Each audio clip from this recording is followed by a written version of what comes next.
आम्ही आता ठरवलं आम्ही स्वतःचेच पॉडकास्ट बनवतोय. आमच्या गुरुजींनी सांगितलं की नाही, तुमच्या दोघांची जोडी म्हणजे साप आणि मुंगूसची आहे. का तर मुलीने बाई कारण बोलणं बंद द्यायचं कारण मला काय दिलं माहितीये की बाई माझा फोन खराब झाला. मला तर काय करतो तू?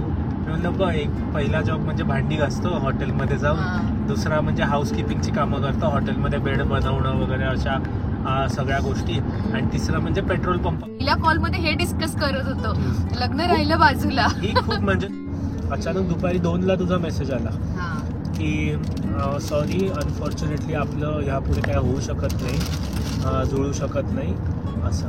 काय फालतूगिरी आहे.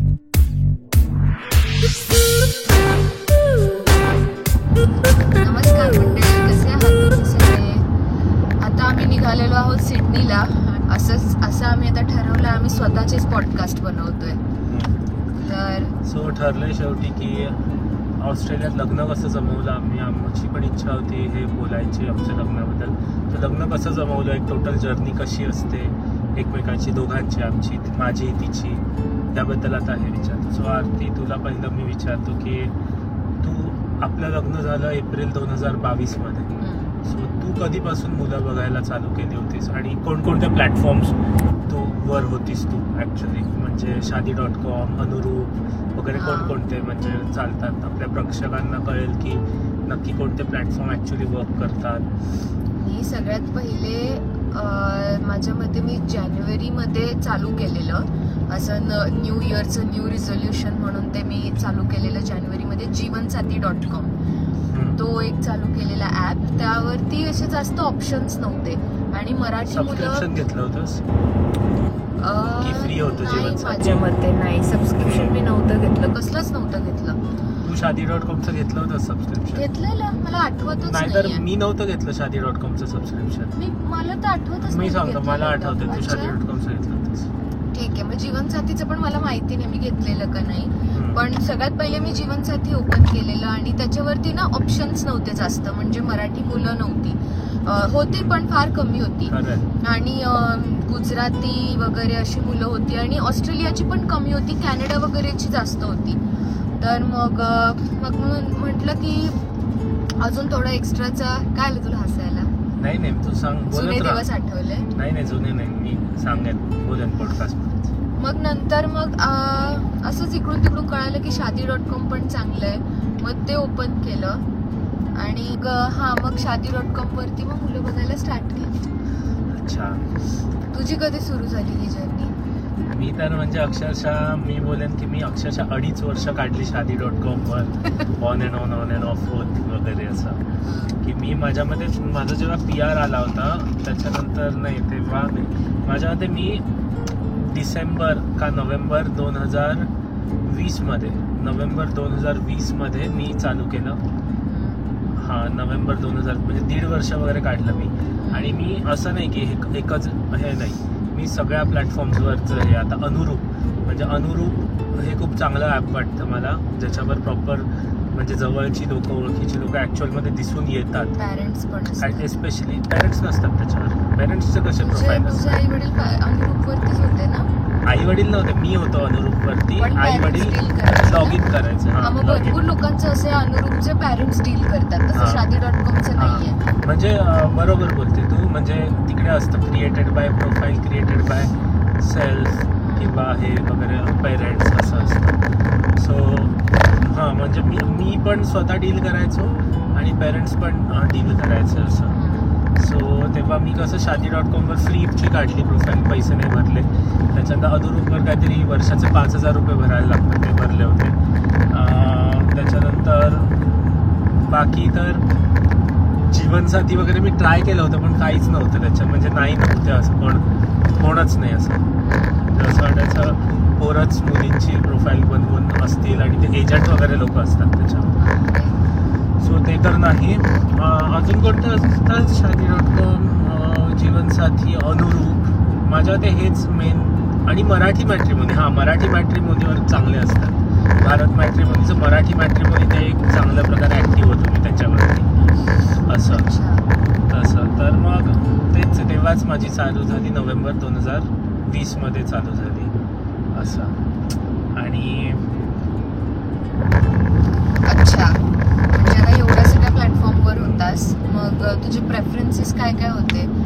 ऑस्ट्रेलियातलीच पाहिजे का इंडियातली पाहिजे, मराठीच पाहिजे, कसं काय होतं? प्रेफरन्सेसमध्ये म्हणायला गेलं ना तर माझं असं होतं की ऑस्ट्रेलियातली असेल तर बेटर आहे. तर विजा कोणता पण चालला असता तिचा तो प्रॉब्लेम नव्हता, कारण माझ्याकडे PR होता. आणि तेव्हा तो कोविड टाईम पण होता ना? कोविड टाइम होता, फुल डिमांडमध्ये होता PR असणं वगैरे. नाही, आणि इंडियातून आणणं पण खूप मुश्किल होतं ना. इंडियातनं आणणं मुश्किल पण होतं, आणि अजून पण जर इंडियातनं आणणं म्हणजे कसं एक खर्च खूप आहे त्या गोष्टीसाठी. म्हणजे जर असेल तुमचं इंडियामध्ये तर असं त्यासाठी कोणी सोडून नका देऊ खर्च आहे म्हणून. पण जर म्हणजे नवीन जर अरेंज मॅरेजसाठी बघते तर पहिला प्रेफरन्स माझा होता ऑस्ट्रेलियात. नवीन स्टार्ट केलं तेव्हा जरा प्रेफरन्सेस असतात, नंतर सगळं म्हणजे जे आहे ते द्या असं होऊन गेलं होतं एका टाईमला, कारण मिळतच नव्हतं तेव्हा. पण स्टार्ट विथ प्रेफरन्स होता की ऑस्ट्रेलियातली असली पाहिजे, त्याच्यानंतर जॉब करणारी पाहिजे, जॉब करणारी पाहिजे. असं नाही की म्हणजे मी पण जॉब करत तेव्हा मी ॲक्च्युली माझा एक बिझनेस होता, PT शिकवायचा, क्लासेस होते, त्याच्यात इमिग्रेशन रिलेटेड बिझनेस होता, आणि दुसरं होतं मी स्वतः ट्रक चालवायचो. हे 3 गोष्टी मी करायचो एका टाईमला. असे पैसा चांगला कमवायचो, पैसा खूप कमवायचो असं. प्रोफेशनल म्हणजे जॉब हां, असा प्रोफेशनल जॉब नव्हता तेव्हा माझ्याकडे. तेव्हा जस्ट पासआउट पण झालं होतं आणि मला इच्छा पण नव्हती तेव्हा लगेच प्रोफेशनल जॉबमध्ये उतरायची असं प्रकारे. तर मग तुझा काय होता प्रेफरन्स? माझा प्रेफरन्स तुझा तर म्हणजे असा असेल ना की मुलाला जॉब पाहिजे, कारण मुलींचं असतात, मी तर एक्सपिरियन्स केलं खूप, मुलींचे खूप बाई जॉब पाहिजे. मुलींचा नसेल तर तिच्या पेरेंट्सचा असतो जॉब करणाराच मुलगा पाहिजे वगैरे असं. बघ, जॉब करणारा पाहिजे, पण मला इथे एवढं माहिती होतं की इथे प्रत्येक जण त्याच्या प्रोफेशनमध्ये जॉब नाही करत. खूप लोक असे पण ट्रक चालवतात, खूप लोक असे पार्ट टाइम जॉब करतात, खूप लोक असे स्वतःचे बिझनेसेस आहेत, जसं तुझा PTचा होता. म्हणजे 1 पॉईंट आफ्टर मे बी 30-35 त्या लोक त्यांच्या स्वतःच्या जॉबवरती जातातच. त्याच्यामुळे त्याच्यावरती असा काही फोकस नव्हता, कारण ती गोष्ट कशी चेंज होऊ शकते. जसं कोविडमध्ये भरपूर लोकांचे जॉब गेले पण ज्यांच्याकडे होते. मग काय फायदा असं करून की आहे ज्याच्याकडे जॉब तो पकडावा आणि मग 1 वर्षानंतर त्याचा जॉबच गेला तर. म्हणून असं काही माझं नव्हतं की जॉब असलेलाच पाहिजे, कमवणारा पाहिजे डेफिनेटली, आणि कमवतातच सगळे ऑस्ट्रेलियात. माझं असं होतं की बाबा एक चांगला घरातला मुलगा पाहिजे. बोललेली ना मी, तुला पण बोलली, एक फॅमिली मॅन पाहिजे. ऑप्शन्स दिलेले मी अक्षरशः भरपूर मुलांना. तो दृश्यमधला अजय देवगण आहे ना, तशा टाईपचा मला माणूस पाहिजे, म्हणजे फुल फॅमिली ओरिएंटेड. बाहेर तोंड मारणारा. हा, तसा एक फॅमिली मॅन हवा. आणि ऑस्ट्रेलियात असेल तर म्हणजे बेटर आहे. इंडियातून तुझ्याकडे पण PR होता तुझा? हा, माझ्याकडे पण PR होता माझा. आणि अजून काही असे माझे तर प्रेफरन्स इतके, म्हणजे मी तर ओपन होती सगळ्यांना. मी तर गुजराती मुलं पण बघितलेले, पंजाबी मुलं पण बघितलेले, मराठी मुलं पण होते बघितलेले. पण तेच माझं एकतर मेन आपली जी कुंडली असते, जी आपली पत्रिका असते, ती जमली पाहिजे. हे एक होतं. म्हणजे सिरियसली फुल होतं? हा, म्हणजे ज्या मुलांची स्ट्रिक्ट होती, म्हणजे ज्या मुलांची माझी पत्रिका, म्हणजे पहिले जे आपलं कन्व्हर्सेशन होतं, इंट्रोडक्टरी कन्व्हर्सेशन, त्याच्यामध्ये जर वाटलं की नाही हा मुलगा चांगला आहे आणि थोडं पुढे जावं, तर मग मी सगळ्यात पहिले हेच बोलायची की तुझी पत्रिका देऊन ठेव. पण तर सेम केलं असतं. हो, मी मोहितसोबत पण सेम केलं. पहिले आमचं बोलणं झालं, चांगलं वाटलं तर बाबा तुझी पत्रिका सेंड कर किंवा मी माझी करते तुला, आणि आपण एक जुळू. आणि ते ऑनलाईन आपण बघू शकतो, स्वतःहून बघू शकतो, गुरुजींकडे घेऊन जायची गरज नाही. पण तरी पण माझी मम्मी पप्पा असे गुरुजींकडे घेऊन जायचे पत्रिका, असे 5-6 पोरांचे तरी घेऊन गेलेले. तर एकमेव पत्रिका जुळली माझी ते म्हणजे मोहित सोबत. तुझं काहीतरी तू मला सांगत होती पूर्वी, काहीतरी एक मुलगा जे तुला खूप आवडला होता, जो मुलगा तुला खूप आवडला, तू पण त्या मुलाला खूप आवडली, तुमचं बोलणं बिलणं सगळं चालू झालं, आणि काहीतरी सांगितलं ना असं की तो मुलगा मुंगूस आहे असं काहीतरी? नाही, तो मुलगा एक होता, गुजराती मुलगा होता, खूप चांगला होता, इथे सिडनीतच राहणारा होता, 2 घरं होती त्याची स्वतःची, त्याचे आई वडील इकडे होते, म्हणजे पूर्ण राहणारे. मोठा होता ना? पण मोठा होता, माझ्या मते 36 वयाचा होता तो. पण म्हणजे ते पण मला मॅटर नाही करत, ॲज लॉंग ॲज तो माणूस चांगला आहे. एकदम म्हातारा पण नाही पाहिजे, पण ठीक आहे, म्हणजे चांगला होता तो. आणि पत्रिका वगैरे जुळवायला जेव्हा गेलो तेव्हा आमच्या गुरुजींनी सांगितलं की नाही, तुमच्या दोघांची जोडी म्हणजे साप आणि मुंगूसची आहे असं. तर मग तिथेच मग नाही सांगितलं. मग त्या माणसाला पण असं वाटलं की हो नाही चुकीचं आहे, म्हणजे माहिती नाही असं का आहे, पण इन फ्युचर जर होणार असेल तर लेट्स स्टॉप. अजून एका काहीतरी नाही, तसं मला एका मुलीबद्दल सांगितलं होतं गुरुजींनी की ही मुलगी खूप भांडणारातली आहे अशा प्रकारे वगैरे. मी तिला विचारलं की बाई तू खूप रागीट वगैरे भांडणारातली आहे. ती मुलगी बोलली नाही रे, मी तर अशी नाहीये काही असं.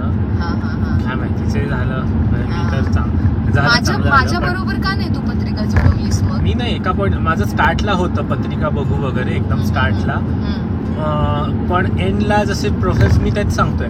स्टार्टला माझे एवढे सगळे क्रायटेरिया होते, एंडला माझे छोटे छोटे कमी होत आले की ठीक आहे बाई. जसं म्हणजे आपल्याला मुलगी बघणं जास्त इम्पॉर्टंट असं नाही. मी कोण पण मिळून दे असं नाही की ऑफकोर्स लाईफ टाईमचं हे आहे, कोण पण मिळायला पाहिजे असं नाही. पण बाकीचे निगोशिएबल क्रायटेरिया जे आहेत पत्रिका वगैरे, कारण मी बिलीव्ह करतो, मी स्वतः ॲस्ट्रॉलॉजी वगैरे शिकलेलो आहे, मी शिक्षण घेतलं आहे त्या गोष्टीमधलं वगैरे. मी बिलीव्ह करतो की गोष्टी माणूस कसा इंटरप्रेट करतोय ना एखादी गोष्ट त्याच्यावर असतात, सब्जेक्टिव्ह असतात गोष्टी. सो जर ती गोष्ट भले मी मानतो ती गोष्ट की एक सर्टन पॉईंटपर्यंत करेक्ट आहे, पण जर ती गोष्ट आपण विचारातच नाही घेतली ना तर काही फरक नाही पडणार आहे असं मला वाटतं. ॲज जर म्हणजे तुमचं जे होणार आहे ते होणार आहे असं मला वाटतं. तुम्ही उगाच जर तुम्ही नेगेटिव्ह जेवढ्या तुम्हाला कमेंट्स मिळतात की बाई असं होणार, तर ते डोक्यात तेच राहतं. अच्छा निगेटिव्ह. सो भरपूर लोकांचे ते फिल्टरमध्ये हे पण असतं, व्हेजिटेरियन पाहिजे, नॉन व्हेजिटेरियन पाहिजे असं पण असतं. आपलं असं काही नव्हतं. म्हणजे पण ऑस्ट्रेलियात मी नाही पाहिली ही गोष्ट की व्हेजिटेरियन पाहिजे किंवा असं. तर तुला असा एखादा काय फनी असं म्हणजे जेव्हा तू बघत होती असं काय फनी असा एखादा एक्सपिरियन्स आला सांग, विदाउट कोणाला डिफेम करता. फनी एक्सपिरियन्स मला तर आठवत नाही असं. अच्छा, माझ्या ह्याच्यात आला होता एकदा. म्हणजे मी सांगत होतो की फनी एक्सपिरियन्स म्हणजे मी ह्याच्या आधीचा फनी एक्सपिरियन्स, मी असंच एका मुलीला भेटायला गेलो होतो. म्हणजे जरा ओळखीची लोक होते असे. तर मग म्हणजे लग्नासाठी नव्हतं बघायला गेलो, पण एक जस्ट काइंड ऑफ लग्न टाईपच असं होतं. घरी गेलो होतो मी त्या मुलीच्या. ठीक आहे. कुठे? इथे नाही, इंडियामध्ये.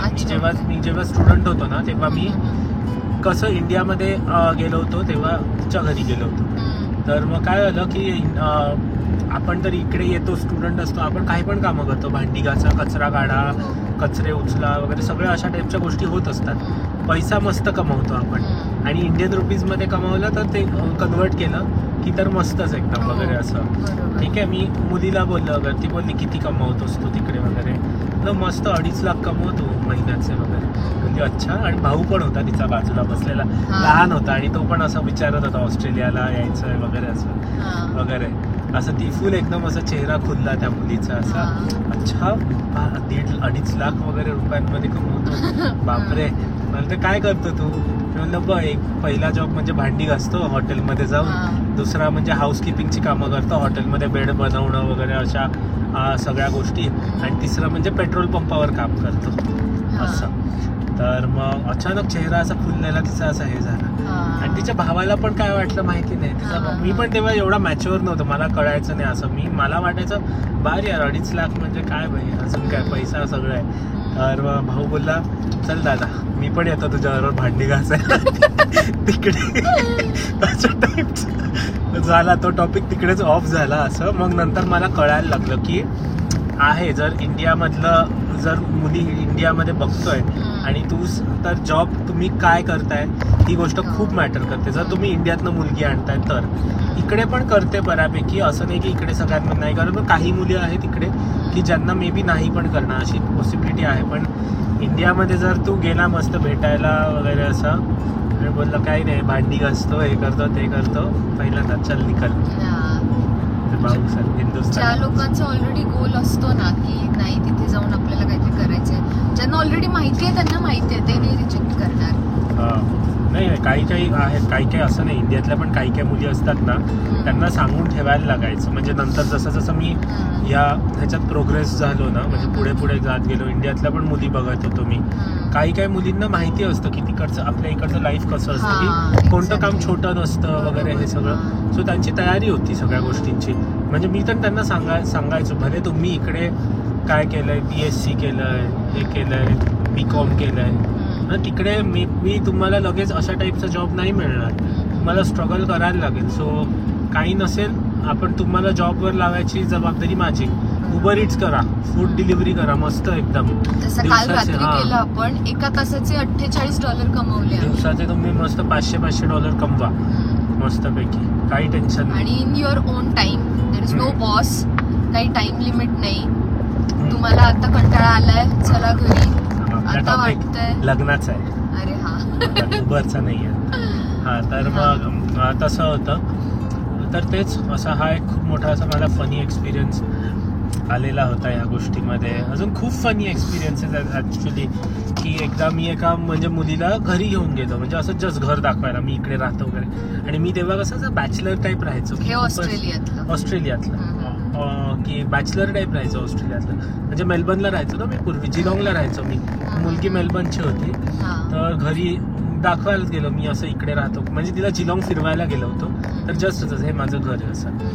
तर मग आणि आम्ही सगळी पोरं एक पण प्रॉपर हे नाही, सगळे म्हणजे बॅचलर पोरं असतात ना, काही लोक सिगरेट फुकतायत, काही लोक इकडे माल मारतायत करतायत, अशा टाईपची सगळी पोरं. दारू पिऊन चालू आहे काय असं टाईपचं. आणि असं घर की गवत म्हणजे गुडघ्याच्या वरपर्यंत गवत वाढलेलं. बॅकयार्ड नाही, फ्रंट यार्ड मध्ये. बॅकयार्ड मध्ये तर आहेच, म्हणजे ते तर म्हणजे माहितीच नाही. तिकडे बॅकयार्ड मध्ये जे आपली कचऱ्याचा डबा असतो ना, त्याच्यात खूप सारे कचऱ्याच्या पिशव्यांवर पिशव्या. मग त्या पिशव्यावरती आला की कावळे टोच मारून फोडणार, मग हवा येणार. ऑल ऑस्ट्रेलिया, म्हणजे हे सगळं ऑस्ट्रेलियात होतं सगळं. की हवा पण आहे, पक्षी पण आहे, ते पण आहेत. मग ते अंड्याची सालं बिलं सगळी बॅकयार्ड मध्ये पसरणार वगैरे असं. ती बॅकयार्ड मध्ये तर घेऊनच नाही गेलं, लगेच रिजेक्ट मारला असता तिने. तर पण असं गवत एवढं. ती बोलली नको जा, आत तू जाऊन ते तुला जे पाहिजे ते घेऊन ये घरातून. आणि मी नाही येत एवढ्या गवतातून. कोण आतमध्ये काय साप आहे बीप आहे, मला काहीच आयडिया नाही असं. नाही तेच नाही, पण तरी म्हणजे मला असं वाटतं की सगळ्यात स्टार्टला माझे हे सगळे पॉईंट होते. आणि स्टार्टला मला एका मुलीने ऍक्सेप्ट केलं होतं चांगल्या प्रकारे. म्हणजे आमची बोलणी पुढे जात होती तशी बऱ्या प्रकारे. ती प्रॉपर जॉब करायची चांगला एकदम असा. आणि मी ट्रक चालवायचो कधी कधी. मग मी ट्रक चालवता मेलबर्नमध्ये जायचो ना, मग तिला पिकअप करूनच यायचो मग मी असं जॉबमधून. असं चालू होत्या गोष्टी. नंतर कोविड जेव्हापासून आला ना, तेव्हापासून अक्षरशः दिवस फिरले माणसाचे अक्षरशः. की काय म्हणजे भेटताच नाही येणार. मी तर त्या तुला माहिती ना, ऑस्ट्रेलियामध्ये तेव्हा सॅनिटायझरच नव्हते मिळत. सॅनिटायझरच नाही, मास्क आउट ऑफ स्टॉक झालेला, सॅनिटायझर आउट ऑफ स्टॉक झालेला, असं सगळं मिळतच नव्हतं. मी कुठून तरी मी आता फिरायचो ना, मी ट्रक चालवत कुठे आत जायचो वगैरे. मी त्या मुलीसाठी आणि त्या मुलीच्या भावासाठी सॅनिटायझर आणलेच. खुश, डेंजर गिफ्ट आणल्यासारखं. हा, डेंजर खुश एकदम. सॅनिटायझर बापरे. अशा कोविड मध्ये कोणी आपल्याला सॅनिटायझर देत आहे जे अवेलेबलच नाहीये कुठे. मेलबर्न मध्ये नाही, सिडनी मध्ये नाही, कुठेच अवेलेबल नाही. असं कुठेतरी गावात जाऊन आणलं मी. ते घरात बनवायचं ते सॅनिटायझर. डेंजर असं. मग का मग रिजेक्शन कुठे आले? म्हणजे रिजेक्शन नाही, मे बी काय झालं तिचं आणि हे की तिचं किंवा बाकी मुलींचं. एवढे 2.5 वर्ष तू होतास, मग रिजेक्शन का तू दिलेस? रिजेक्शन का मुलींनी दिले तुला रिजेक्शन? हा जेव्हा मला भेटलेला तेव्हा मला बोललेला की तू पहिली मुलगी आहे जी मला हो बोलतेय. मला तर रिजेक्शनची इतकी सवय झालेली आहे, जो येतो तो नाहीच बोलतोय, जो येतो तो नाहीच बोलतोय. मग मला एकदम बिचारा वाटला हा, की काय आहे बाबा नाहीच बोलताय. म्हणजे माझी पण कर्मकांड तशीच होती, म्हणून पण नाही बोलायचं असं नाही की डायरेक्टच नाही बोलायचं. पण मी माझं एक हे की मी कोणाला नाही बोलत. मी डायरेक्ट असं कोणाला नाही बोलत नाही. मी जास्तीत जास्त काय नाही, मी पण नंतर क्लिअर करायला लागायचो. जर नाही होत असेल ना, मी पुढेच नाही बोलायचो. मी आधीपासून सगळं बघूनच पुढे बोलायला लागायचो. असं नाही की टाइमपास म्हणून कोणाशी पण बोलतोय असं. तर मग काय झालं होतं की मेन कारण माझ्या मते असं असेल की एकतर ते जॉबचं, की मी ट्रक चालवायचो वगैरे, या गोष्टी सगळ्या नंतर डिस्कस व्हायच्या माझ्या मते. की आधी म्हणजे मे बी मुली विचारायचेच नाही की बाई काय करतोस तू, करतच असेल जॉब, लग्नात उतरला म्हणजे जॉब करतच असेल. पण नाही, म्हणजे माझा बिझनेस होता, हे सगळं होतं.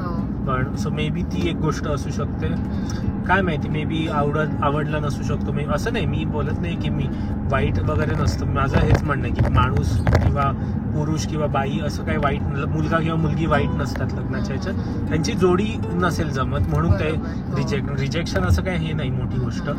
पण हां, म्हणजे तेच काही लोकांची असं कसं आहे की रॅपो नाही जमायचा, असं की म्हणजे असं बोलताना तुम्ही खूप असे मोठे असे शांततामध्येच येते, कोणाला काय बोलायचं ते कळत नाहीये वगैरे, अशा गोष्टी खूप होतात मुलगी बघताना. की तुम्हाला काय, आता त्यांचं इंग्लिश वेगळं, की बाई आपण बोलतो कलिंगड खायचंय मला, नाही बाई वॉटरमेलन देऊ का वगैरे, काइंड ऑफ अशा टाईपचं असतं. आपण कसं दादर मुंबई 28 वाले लोक, पण हां अशा टाईपच्या गोष्टी होत असतात लग्नामध्ये. सो हे रिजेक्शन्स काइंड ऑफ काही घरातून पण येतात की पुढे हे नाही, किंवा काही मुली, म्हणजे एक मुलीने मला एकदम, म्हणजे मी सांगायचं मुलींना की बघा रिजेक्ट तुम्हाला नसेल ना करायचं, तुम्ही सांगून द्या क्लिअर नाही मला काही टेन्शन नाही, तुम्ही क्लिअर सांगा, नो क्वेश्चन असं काही टेन्शन नाही, मी हे गळ्यात नाही पडणार आहे तुमच्या, पण कळून दे भाई. कारण मी एका टाइमला 5 ते 6 मुलींशी एक साथ बोलायचो, म्हणजे सगळं कनेक्ट. जोपर्यंत लग्न होत नाही तोपर्यंत काय आपण शोधत राहायचं ना, तर लग्न झाल्यावर नाही बोलायचं, पण लग्न होण्याच्या आधी एका टाइमला तुम्ही प्रॉस्पेक्टिंग करत राहायला पाहिजे असं. सो मी एका टाइमला जे काय भेटायला जसं असेल ते पण भेटायचो असं. आणि तसं मे बी दुसरी एक रिझन असेल की मी तेव्हा आहे ना बाथर्समध्ये पण राहायचो.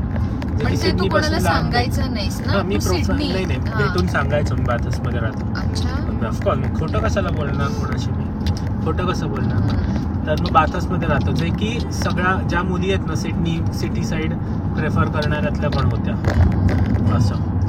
तर मग ते पण एक कारण असू शकतं की लोकांना सिटीमध्ये राहणारा बऱ्यापैकी मुलगा पाहिजे वगैरे असं, जे की फेअर इनफ, की असं काही हे नाही. प्लस मे बी अजून असं पण असेल, मला आता कळतंय ना, मी असं सेटल्ड प्रॉपर नव्हतो ना, भले मग तेव्हा जॉब होता माझ्याकडे एंडेडला असा की प्रोफेशनल जॉब, म्हणजे ज्याच्यात शिकलंय त्याच्यातच जॉब, जे की आता इंडियातल्यांना कळणार नाही पण ऑस्ट्रेलियातल्यांना कळेल, मोठी गोष्ट आहे. म्हणजे स्टुडंट झाल्यानंतर लगेच प्रोफेशनल जॉब वगैरे मिळणं इकडे आहे, म्हणजे लोकांना एक चांगली गोष्ट वाटते अशी तसं.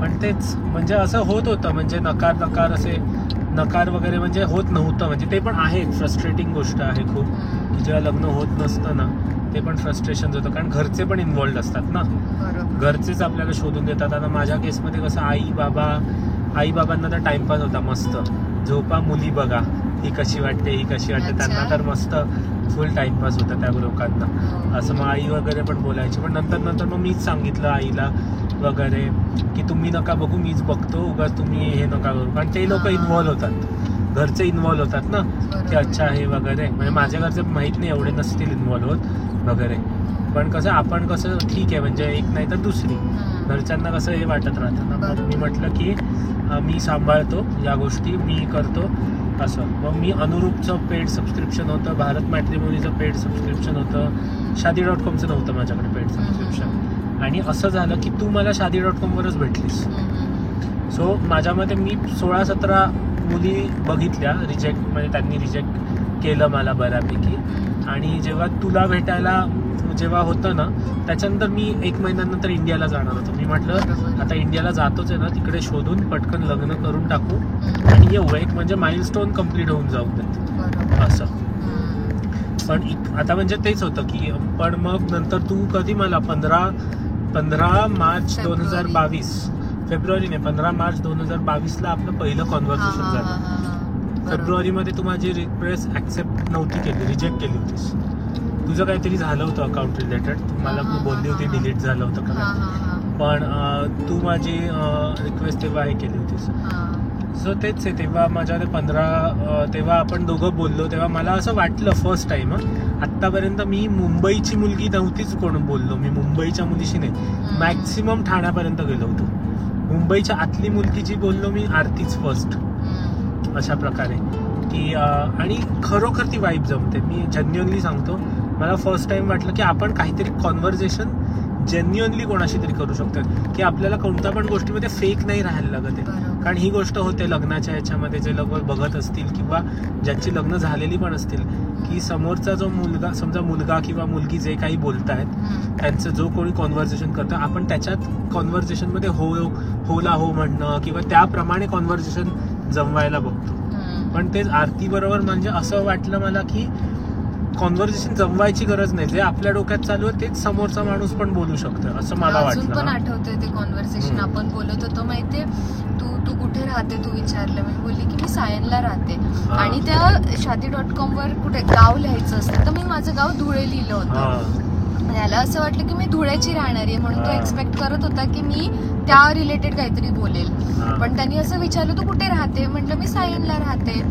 मग तेव्हा तो अच्छा सायनला कुठे, मला वाटलं प्रतीक्षानगर. मला वाटलं शिकायला वगैरे होती तेव्हा सायनला ॲज अ पेईंग गेस्ट वगैरे राहत असेल असं. म्हटलं नाही प्रतीक्षानगर. आणि लिटरली मी त्याला रस्ते वगैरे सांगत होती. अच्छा तू इथून लेफ्ट गेला, ह्या बसनी गेला, इथून लेफ्ट गेला तर त्या डेपोच्या ह्या साईडला ही बिल्डिंग. बोललो अच्छा त्या बिल्डिंग मध्ये तर माझा मित्र राहतो, मी तिकडे ऑलरेडी आलेलो, बर्थडेला आलो. अच्छा. आणि कसं मी जी बस आहे ना, मी VJTI ला शिकायला होतो आणि आरती खालसाला बाजूलाच अक्षरशः. आणि सेम गोष्ट म्हणजे सेम गोष्ट आम्ही तेव्हा, हे आपण नंतर डिस्कस करू सर्कल्स बद्दल, पण जी बस घेऊन मी वरळीवरून VJTI ला यायचो ना, मी VJTI ला उतरायचो आणि आरती त्याच बसनी VJTI ला चढायची आणि प्रतीक्षानगरला उतरायची. सेम बस होती ती. 169 गोष्ट 169 110 पण होती ना, 188 होती. 88 प्रतीक्षानगर आगार होती ती. 169 एक वरळी डेपोला जाते. 169चं असंच आहे, Pratikshanagar depot to Worli depot आणि मध्ये हे खालचं VJTI लागतं. ते आम्ही पहिल्या कॉल मध्ये हे डिस्कस करत होतो. लग्न राहिलं बाजूला. ही खूप म्हणजे मला माहित नाही इंडियातल्या लोकांना ही गोष्ट काय वाटेल, पण मी ऑस्ट्रेलियामध्ये 5 वर्ष राहिलो. ह्या गोष्टीबद्दल जेन्युअनली सांगतो, जेन्युअनली ह्या गोष्टीबद्दल मी कोणाशीच नव्हतं बोलू शकलो, कोणाशीच नाही. असे हे बसनी जाणारे किंवा काय म्हणतात दादर एरियातली लोक माझ्या जास्ती नजरेत नव्हती पडली. जास्ती लोक ठाणा आणि मुलुंडच्या पुढची किंवा काही गुजराती असतील तर घाटकोपरच्या पुढची वगैरे, पण नाहीतर नाही. म्हणजे दादर एरियातली प्रॉपर अशी टिपिकल. एक मुलगी मला म्हणजे चांगली मैत्रीण होती माझी, ती मिळाली होती लालबागला राहणारी होती असं. सो तिच्याबरोबर मग ती इंग्लिश मिडियमची, ती शाळेत मला नाही वाटत बसनी वगैरे जात असेल. सो बसनी जाणारे जे आपण पब्लिक होतो ना असं, ते म्हणजे सेम बस असणं वगैरे. मला तर अजून सुद्धा, आता मला इथे येऊन जवळजवळ 5 ते 6 वर्ष झाली, मला अजून सुद्धा त्या बस म्हणजे माहिती आहेत. 172 169 88 15 14 हे सगळ्या KEM हॉस्पिटल, वाडिया हॉस्पिटल, सगळ्या तिथे फिरणाऱ्या. विषय आपला लग्नाचा बसचा नाही असं म्हणजे हे पहिल्या कॉल मध्ये बोलणं झालं. आणि तेव्हा एक वाईब कळाली की जसं आम्हाला दोघांना नवरा माझा नवसाचा मूवी आवडतो, ऑस्ट्रेलियामध्ये हा मूवी आवडणारे माझ्या मते आम्ही दोघंच. म्हणजे एवढं क्रेज, पूर्ण पाठ 100 वेळा बघितलाय फर्स्ट वाला मूवी.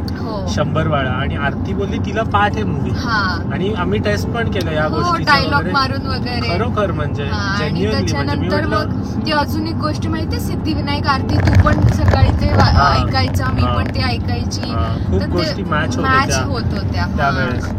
आणि अजून कसं, आणि मगाचं सॉरी आन्सरिंग टू मगाचा क्वेश्चन की मुली का रिजेक्ट करायचं, मी जेव्हा जाडा पण होतो तसं, म्हणजे आत्तासारखाच जाडा होतो, तुझ्या वेळेस मी थोडा बारीक झालो होतो, जिमला वगैरे जायचं. आणि या जिमचा टॉपिक मला कुठून आठवला की पहिल्यांदा जेव्हा तू आपलं बोलणं झालं ना दोघांचं, तेव्हा तू मला बोललीस की अच्छा ठीक आहे पत्रिका पाठव, मग आपण काय पुढचं बघायचं ते बघू. मला असं वाटलं होतं की यार म्हणजे आत्तापर्यंत सेम गोष्टी व्हायच्या की नंतर रिजेक्शन यायचं, असं नाही की पहिल्याच कॉलमध्ये की जा खड्ड्यात, असं नाही, नंतर रिजेक्शन किंवा बोलणं बंद असं. सो एका तर मुलीने कारण बोलणं बंद द्यायचं कारण मला काय दिलं माहितीये की बाई माझा फोन खराब झाला, त्यामुळे मी पुढचे दिवस काही दिवस रिप्लाय नाही करू शकत, फोन बंद झालं म्हणजे ते नकार द्यायचं कारण. ठीक आहे, म्हणजे कोणाला काय वाईट नाही, असं जे असेल तसं. पण सांगण्याची गोष्ट अशी की हेच की तेव्हा आरती मला म्हणाली की पत्रिका पाठव वगैरे. सो मी जास्ती होप्स लावून पण बसलो नव्हतो आरतीच्या टाइमला. म्हटलं जे असेल तर असेल, नाही तर नाही, ठीक आहे असं. मला पण, कारण माझी पण पत्रिका कोणाशी जुळायचीच नाही, कुणाशीच जुळली नाही नाही, माझं पत्रिका जुळायची माझी मस्त, पण आपली कर्म नाही जुळायची लोकांची ह्याच्याशी असं वगैरे. तर मग आरतीने मला पहिल्यांदाच म्हणजे पहिलाच आहे की मला फालतूगिरी आवडत नाही वगैरे असं काय काय असे डायलॉग वगैरे मारले असे. आणि मी तर आपलं लग्नाच्या आधीचं पूर्ण आयुष्य फालतूगिरीमध्येच गेलेलं होतं वगैरे. सो असं नाही, पण लग्नानंतर तर ऑफकोर्स नाहीच फालतूगिरी असं. पण तेच नंतर त्या गोष्टी कशा क्लॅरिफाय केल्यानंतर ते सांगू आपण असं. तर मग नंतर मी रात्री जिममध्ये होतो तेव्हा अचानक आरतीचा फोन आला असं. आणि तर तेव्हा ती मला म्हणाली की काय म्हणतात आपली पत्रिका जुळली आहे, सो आपण पुढे थोडं बोलायला हरकत नाही, तू घरी सांगायला वगैरे. गुण जुळलेले आमचे 26.5. मी बोललो अच्छा ओके ठीक आहे, चांगली गोष्ट आहे असं. आणि मी आरतीला पण तेव्हा बोललो की जेन्युअनली की आत्तापर्यंत माझं इतकं कोणाशी मला वाटत नाही की जुळलं, एवढं मी कोणाशी बोलू नाही शकलो जेन्युअनली. खरं सांगू मी कसा मराठी मीडियमचा आहे, मराठी ॲज इन सेव्ह इंग्लिशचा आहे बालमोद विद्यामध्ये. सो मुलींशी बोलणं आहे ना, आणि मी थोडा 90s आपण 90s वाले जी लोक असतो ना लगेच मुलींशी असं आपले मुलींवाले ग्रुप्स वगैरे मध्ये तर असे मी नव्हतो अशा कोणत्या. सो मुलींशी कोणत्या लिमिटपर्यंत जाऊन बोलायचं कसं फ्रीली वगैरे. आजकाल बघ ना मुलं मुली गळ्यात गळे घालून चालतात पण ते पण फ्रेंड्स असतात असे. सो मी त्या टाईपचा नाही, म्हणजे मी त्या टाईपचा नाही म्हणजे वेगळ्या गोष्टी असतील भले पण तशा ग्रुप्स मधला नाहीये की बाई मुलीला बहीण मानणारा वगैरे आपण नाही करू शकत अशा गोष्टी. तर मग असं की म्हणजे त्यामुळे आहे ना की मी असं की तासन तास गप्पा मारत बसल्या कोणत्या मुलीबरोबर वगैरे ह्या गोष्टी माझ्याबरोबर जास्ती झाल्यातच नाहीत कधी असं. जास्ती कधीच नाही झाल्या असं की खूप गप्पा मारत बसलो किंवा विदाऊट बिंग फेक, म्हणजे फेक न राहता की आता समजा फॉर एक्झाम्पल एखादी मुलगी बोलली तू फ्रेंड्स बघितलंस का, हे बघितलंस का, म्हणजे नाही बघितलं मी तरी असं प्रिटेंड करायला लागतं ना, अच्छा हो दॅट्स सो ऑसम वगैरे अशा प्रकारे असं. किंवा म्हणजे तशा टाईपचं भाई आमच्यात हेच झालं, तू अशी बनवा बनवी नवरा माझा नवसाचा. आता काय करणार, तेच आवडतं आपल्याला अशा गोष्टींमध्ये. धनंजय माने इथेच राहतात का, हा म्हणजे तुला कळतंय ज्याने तुझ्या पण बरोबर असं झालं असेल ना की तू गेम ऑफ थ्रोन्स बघितलं का. भाई नाही बघितलंय, भले मी बघितलंय मला आवडतं ज्याने छान आहे वगैरे असं, पण भाई नाही आवडत, नाही त्याच्यावर हे मारायचंय असं की सच अ इंटरेस्टिंग प्लॉट वगैरे. कुठे आपण बोलतोय असं, आपण मराठीत बोलणारी लहानपणी पण मराठीत वाढलेली मुलं आहोत आपण असं. ते खरं जुळलं आपलं. हा म्हणजे त्या हिशोबात जुळलं त्या बाबतीत आपलं बऱ्यापैकी. तर मग ड्रायव्हर चेंज ठीक आहे. सो असं आपलं जुळलं मग तेव्हा बऱ्यापैकी छान जुळलं. नंतर तू फोन केला कुंडली जमली, त्याच्यानंतर ठीक आहे मी चांगला खुश होतो. नेक्स्ट डे सकाळी मग तुझी नाईट शिफ्ट होती आणि नेक्स्ट डे मी वाट बघत होतो तुझ्या मेसेजची की कधी येईल मेसेज. मला माहिती होतं तू नाईट शिफ्ट नंतर झोपणार, सो 8ला वगैरे घरी आली असशील. अचानक दुपारी 2ला तुझा मेसेज आला की सॉरी अनफॉर्च्युनेटली आपलं ह्यापुढे काय होऊ शकत नाही, जुळू शकत नाही असं. काय फालतूगिरी आहे, म्हणजे हे आत्ता तर जुळलं होतं. एक मुलगी आवडली नीट प्रकारे, तिच्याबरोबर चांगलं जुळलं होतं, पत्रिका पण जुळली होती आणि मुलगीनी पण हो म्हटलं होतं ठीक आहे. आणि अचानक काय नाही, अचानक मी म्हटलं ठीक आहे यार हेच आता चालू आहे लाईफमध्ये, हेच चालू आहे आता सगळे नकार असे येत होते बऱ्यापैकी. तर हे म्हटलं ठीक आहे नाही, पण डोक्यामध्ये काय मला माहीत नाही काय विचार आला एक्झॅक्टली. आणि मी म्हटलं की ठीक आहे ट्राय करून देऊ हिला, म्हणजे एक एक्स्ट्रा स्टेप घेऊ, हिला बोलू की काय झालं. हिने आणि मला मेसेज केला होता, तू मला मेसेज केला होतास की मी फॅमिली मॅन नाही वाटत म्हणून नाही. मी ऍक्च्युली याचे इंस्टाग्रामवर आपण करतो ना सगळीकडे सर्च करतो, मग याला मी नाही ते नंतर आधी तू मला मेसेज केला होतास की तू फॅमिली मॅन वाटत नाहीस असं, त्याच्यानंतर तू क्लॅरिफाय केलं इंस्टाग्राम. मला आठवतंय ऐक आता माझं ऐक, मी सगळ्यात पहिले तुला हे केलं मेसेज केला की मी तुझे इंस्टाग्राम प्रोफाईल बघितलं, सो मला थोडे मुलींसोबत फोटो भेटले आणि मी फॅमिली मॅन शोधते आहे, सो मला हे सगळं नाही आवडणार. तू असशील पण माझ्या टाईपचा नाही आहेस, maybe we are not compatible असा टाईपचा मी केला. तुला अच्छा ठीक आहे काही नाही तुला जसं वाटतं तसं. मग परत याचा 5 मिनिटांनंतर मेसेज आला, बघ मी फॅमिली ओरिएंटेड तर आहे आणि जे पण काही असेल तू बघितलंय इंस्टाग्राम वरती माझे फोटोज वगैरे ते आपण फोनवरती क्लिअर करू.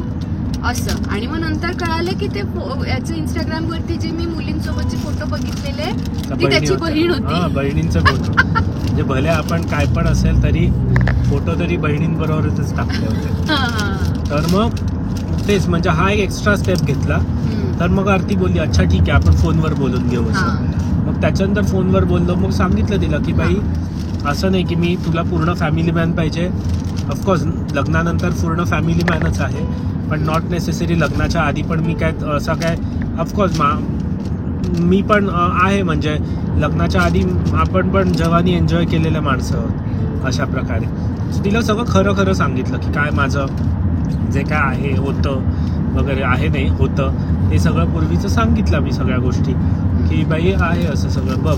सो तर मग त्यांनी त्याच्या फॅमिलीमध्ये सांगितलं बघ आम्ही अशी जॉईंट फॅमिली आहोत. माझ्या घरी माझी आजी आहे. मग आजींचे फोटोज व्हिडिओज वगैरे दाखवले. कांगारूवाला आजीचा व्हिडिओ. हा मग तेव्हा मला असं बघून वाटलं की नाही यार फॅमिली तर छान आहे सगळं छान आहे. मग ठीक आहे आता पास्ट प्रत्येकाचा एक पास्ट असतो ठीक आहे काही प्रॉब्लेम नाही. म्हणून मग आम्ही पुढे परत कंटिन्यू केलं आणि मग खूप फास्ट गोष्टी झाल्या एकदम फटाफट एंगेजमेंट पण झाली. नाही आधी मग नंतर ते सांग ना आपली पहिली भेटेबद्दल सांग. पहिल्या भेटीला आपण मी बाथसला राहायचो आरती कॅनबेराला राहायची तेव्हा. सो काइंड ऑफ सेम आहे. सिडनी पण आमच्या इकडनं 2 तासावर कॅनबेरा 3 तासांमध्ये बाथसपासून. सो तर मग भेटायला गेलो आरतीला. मी सकाळी उठून मस्त आंघोळ बिंघोळ करून भेटायला गेलो. आणि त्या दिवशी कसं मी कपडे घालण्याच्या बाबतीत ठीक आहे म्हणजे नॉर्मल घातला होता. नॉर्मल टी शर्ट आणि पॅन्ट आणि पॅन्टला बेल्ट पण नव्हता लावला मी. अक्षरशः खालसारखी खाली वर करत होतो अशा टाईपचं. आरती पण नॉर्मल कपडे घालून आले होते जसे जिम वगैरेचे. सो पहिल्यांदा जेव्हा मी आरतीला भेटायला गेलो आरतीला मी पिकअप करणार होतो. तर मग तिच्या घराच्या बाहेर गेलो आणि असं बघितलं मी म्हटलं चांगली आहे भारी आहे इतर असं टाईपचं. म्हणजे पहिलं मला हेच रिॲक्शन आली बायको आहे तुझी भारी यार इतर म्हणजे असं. तेव्हा बॅचलर होतो आणि असं म्हणजे आवडेल ना असं कोणाला की यार इतर भारी आली आहे असं. तर मग तेव्हा असंच भेटलो बोललो वगैरे कुठे कुठे फिरलो. अक्षरशः 11 तास आमचा तो भेट होती वगैरे. नॉर्मली जे व्यक्ती मुली बघायला जातात 1 तास 2 तास कॅफेमध्ये बसून वगैरे किंवा फार फार तर लंच किंवा डिनरला जातात. आमचं पूर्ण वेगळं. आम्ही कुठे माउंटनवर चाललोय फिरायला लुकआउट बघायला वगैरे इकडे तिकडे. मंदिरात पण गेलो वेगळं म्हणजे पहिले हा गेल्यानंतर मी मंदिरात वगैरे गेलो. म्हणजे आमचं वेगळंच होतं. आणि पहिल्याच दिवशी 11 तास भेटलो आम्ही. 11 तास ते पण जायची इच्छा नव्हती असं. तर मग मी तर गाडीतच झोपलो रात्री. आरती गेली तिच्या घरी झोपायला आणि मी गाडीतच झोपलो मध्ये रस्त्यात असं. आणि तेच मग नंतर सगळं झालं. मग घरी वगैरे बोललो. मग आधी घरी जास्ती काही सांगितलं नव्हतं मी की असं मी सांगायचो नाही जोपर्यंत पूर्ण काय पुढे जात नाही तोपर्यंत सांगायचो नाही. तर मग घरी त्या दिवशी बोललो वगैरे. सो घरच्यांचं कसं असं हे असतं की अच्छा ठीक आहे बघूया म्हणजे त्यांना कसं घरच्यांचे थोडे जास्ती बॅकग्राऊंड चेक्स वगैरे असे असतात की असं लगेच नाही मला आवडली ओके तो एक फॅक्टर आहे आम्ही आमच्या प्रकारे पण ड्यू डिलिजन्स करू असं होतं त्यांचं थोडं. तर मी म्हटलं ठीक आहे करा तुम्ही ड्यू डिलिजन्स काही टेन्शन नाही. मग सगळे भेटले एकमेकांना वगैरे सगळं झालं. आणि मग तेच आमच्या दोघांचं मत असं होतं की लवकरात लवकर लग्न करून मोकळे व्हा तुम्ही. आता उगाच मध्ये मध्ये काय तुम्हाला अजून कोणाला तरी इन्फॉर्मेशन मिळेल अजून कोणाच्या डोक्यामध्ये अजून येईल आणि मग हे चेक करा ते चेक करा. आणि ही पण एक गोष्ट आमच्या दोघांची खूप जास्त मॅच झालेली की आम्हाला असं डेट करत नाही राहायचंय की 6 महिने डेट करू बघू.